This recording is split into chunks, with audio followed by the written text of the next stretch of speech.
पूर्ण करण्यासाठी चारही उमेदवार इथे आहेत आणि चारही उमेदवारांचं नेतृत्व करताना आश्वासन देईन की ह्या प्रभागामध्ये पहिला प्रदूषणमुक्त हा काशिमरा होईल।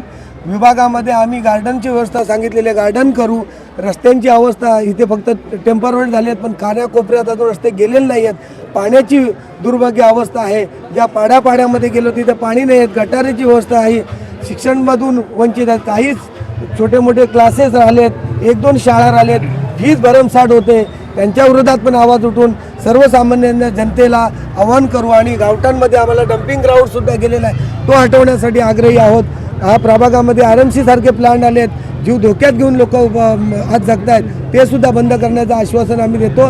इतर खूप साऱ्या समस्या आहेत, त्यांना आम्ही पाठपुरावा करून त्याचं पूर्ण करण्याचं तुम्हाला आश्वासन देतो आणि चारही उमेदवारांकडून सांगतो काम करून घेण्याची जबाबदारी आमची असेल।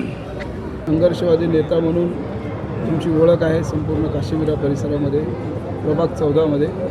आज आपण सर्व आदिवासी समाजाबद्दल इतके दिवस तुम्ही बोलत आलेले आहेत, परंतु इतर समाजाने तुम्हाला मतदान केलं पाहिजे, म्हणून त्यांना तुम्ही काय आवाहन कराल? मी प्रथमतः बाबासाहेब आंबेडकरांना नम्र वंदन करतो, कारण ते आमचे दैवत आहेत आणि त्या दैवतांनी संविधान लिहिलं आणि त्या संविधानामध्ये आदिवासी जनजातीचं आरक्षण दिलं। या आरक्षणामुळे आज मी इथपर्यंत पोचलेलो आहे, उमेदवार म्हणून उभा आहे।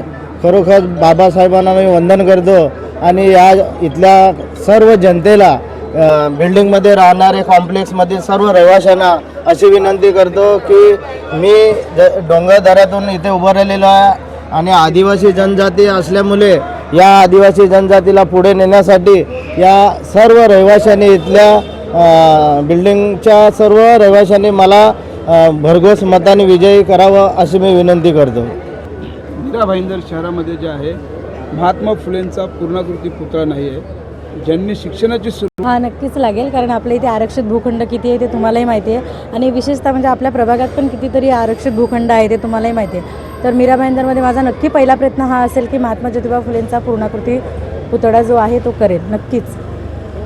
महिला वर्गांना काय सांगू इच्छिता? महिला वर्गांना एवढंच सांगू इच्छिते की सगळ्यात जास्त गरज तर तुम्हालाच आहे, महिलांनाच आहे, कारण आपली जी महागाई वाढते किंवा आपल्या प्रभागामध्ये तुम्हाला जे बाहेर जाताना भाजी मार्केटला जाताना जो त्रास होतो आहे, मुलांना खेळायला घेऊन जाताना किंवा ट्युशनला घेऊन जाताना ह्या ज्या गाड्या आहेत, जे डिवायडर टाकून जे रस्त्यांचे जे दुर्दशा केलेली आहे, या सगळ्या गोष्टी आपल्याला बदल करायच्या आहेत आणि कोणी काय केलं कोणी काय नाही केलं ह्याच्यापेक्षा आपण काय करू शकतो हे जनतेला पोचणं मला असं वाटतं महत्त्वाचं आहे। आणि माझ्या माध्यमातून किंवा आमच्या या चारही उमेदवारांच्या माध्यमातून आम्ही ही जी बेसिक गरजा आहेत प्रभागातल्या, रस्ता असेल, पाणी असेल किंवा इतर गार्डनची व्यवस्था असेल, ह्या सगळ्या गोष्टी आम्ही प्रायोरिटीने देणार आहोत। आणि जिथे जिथे आपलं आरोग्य केंद्र नाही आहेत, म्हणजे एक आपलं माशाचा पाडा झाला किंवा डाचकुल पाडा झाला, हे मोठे मोठे प्रभाग आहेत, आपल्या इथे मोठे मोठे वॉर्ड आहेत, इथे आपल्या इथे आरोग्याची सुविधा नाही, तर तिथे आरोग्य केंद्र बनवण्याचं एक माझं पहिलं ध्येय लाईन नगरसेवक झाल्याच्या नंतर की ह्या सगळ्या गोष्टी करायच्या आहेत आणि त्या आम्ही पाहिजे। दादा, युवकांसाठी का तर त्यांना खेळाचं ग्राउंडच नाही, 14 नंबरमध्ये क्रिकेट खेळण्यासाठी ग्राउंड नाही,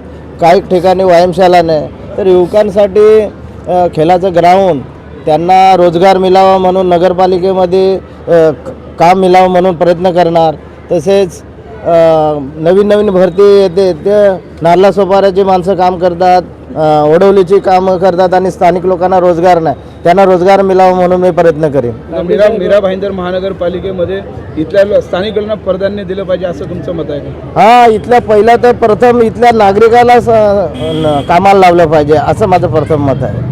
तांबे साहेब, इथे उत्तर भारतीय समाजाला तुम्ही काय विचार करता? उत्तर भारतीय समाजाला ही विनंती करेन का ज्या गोरगरिबांची त्यांची पण फसवणूक केलेली उत्तर भारतीय लोकांची, जे एजंट लोक आहेत, जमिनी घेतात, ज्यांच्या जमिनी घेतलेल्या त्यांना पण पूर्ण पैसे दिलेले नसतात आणि जे गोरगरीब आपले सगळे उत्तर भारतीय आहेत त्यांचे एजंट लोक फसवणूक करतात।